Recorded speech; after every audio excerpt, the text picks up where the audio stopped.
What's up everyone, my name's Kahtya Tehnsion here for yet another makeup tutorial. So today, I know I promised I was going to focus on different things, and I'm sorry I didn't post anything on Easter weekend or the day after. I'm sorry, I just wanted to take a little holiday to myself. But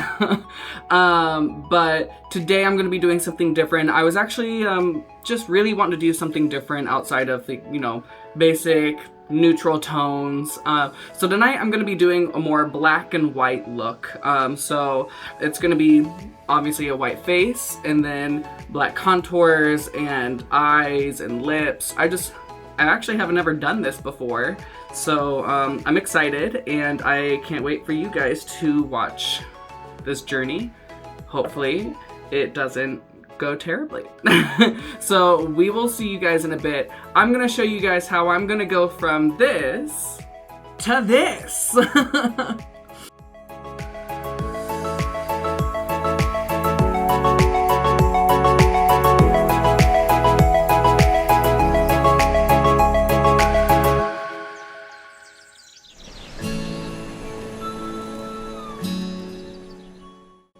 Alrighty, so we're back, and instead of walking through every single step, I'm just going to give you guys some extra tips that would be easily applied to your normal makeup routine if you're a drag queen who covers their brows. So, what I've learned about covering my brows as an easy tip is, obviously you wash them out with rubbing alcohol and a cotton ball. And then I don't powder between steps. I just let the glue build and then I powder at the end. I use the glue going in the same direction as the hair grows as I laid it down. And then the last layer I go back and forth and I really get it in between the cracks and crevices. So today I used the Mayron white paint stick and I used a brand new clean beauty blender. And of course, I've never done an entire face in this. It was pretty sheer, so I just had to keep applying it until it wasn't so sheer anymore. And of course when you set with powders, that's going to make it more opaque as well. Then I had a dupe of the Makeup Forever palette. It's not the best, but it was close to the actual product online. It was cheap, but it still works. I've had it for probably longer than it's been expired. So don't do that, kids. So then again, I just go ahead with my beauty blender, and normally I do my contour first before my base to make it more natural, but we're using literal opposites, black and white. And that doesn't mix well when you have one under the other. It'll just come out as gray. So I just added more white to clean up my cheeks. Of course, you just want to accentuate the cheeks that you already have. And if you don't have great cheekbones, then create new ones, yo.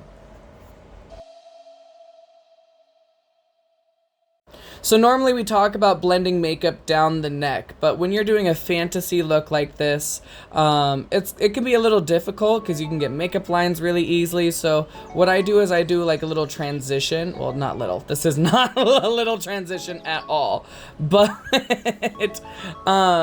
you want to have a storyline behind it. And so what I did is I actually was inspired by Eva Destruction. She did a look where her face was blue and then the rest of her body was, of course, her natural skin tone. And she used this sort of method, like where it was black from the chin down, or not chin, jawline, the whole area.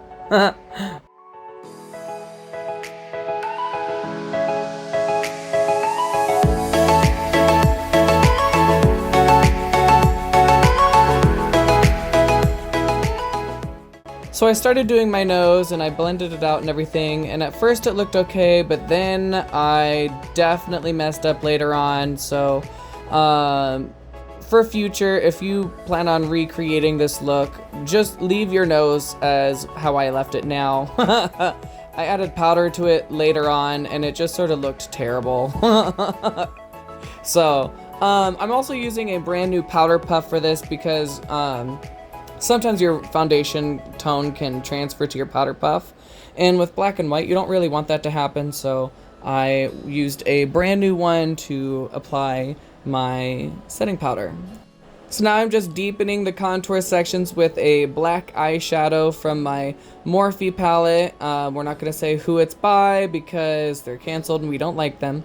But I'm just going to keep going in and deepening those contour shades and making them blended and gradient from darkest to, you know, the white of the white.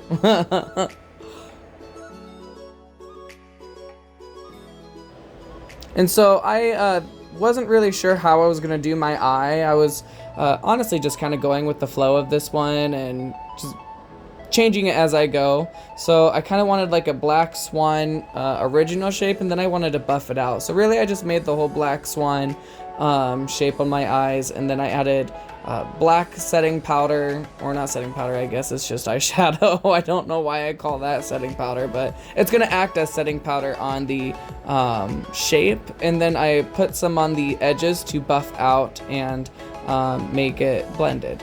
So of course you should probably put some setting powder or neutral setting powder to catch any fallout, especially with a look like this. You don't want to see any black specks on your highlight zone unless that's what you're going for, because it'll just look messy and muddy.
So this part is where I really had to hold my breath. I'm using a liquid eyeliner to do my eyebrows. I wanted to, you know, sort of take my brush where I was going to set the product, and then I sort of like made an invisible trace line in my head of like, this is where I want to go. So then I went ahead and I started making the lines, and let me tell you, this is very nerve-wracking. So really you just gotta focus, have as steady of a hand as possible, and if you want to make them look exactly alike, then don't use this product for that at all. Also, y'all, sorry for my voice. This last weekend I was screaming a lot in these bars and trying to have conversations inside bars that, you know, had music playing too loud. So I just, yeah. So then after I finished my eyebrows, I started doing some stipple art with the liquid eyeliner, and going from a more solid look and have it gradiate down. And I was going to do the clown triangles that going under my eyes, but I decided against that. I instead wanted to do a stipple eye look. I'm not sure what the inspiration was, I just thought it looked cool.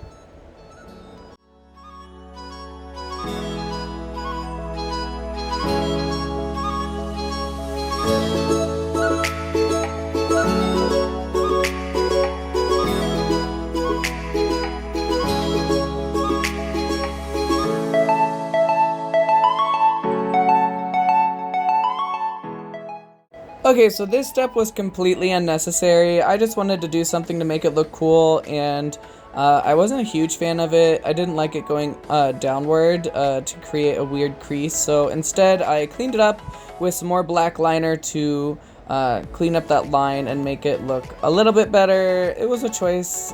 It wasn't my favorite choice, but it was a choice.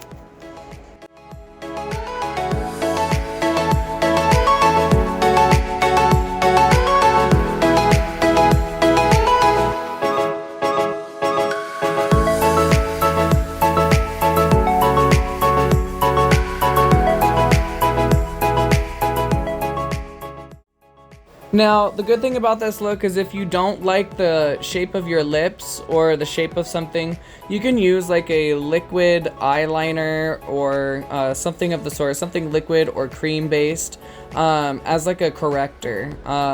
So I used it to sharpen and clean the edges, and then I went back in with my lip liner and made the top of the lip a little bit more pointy.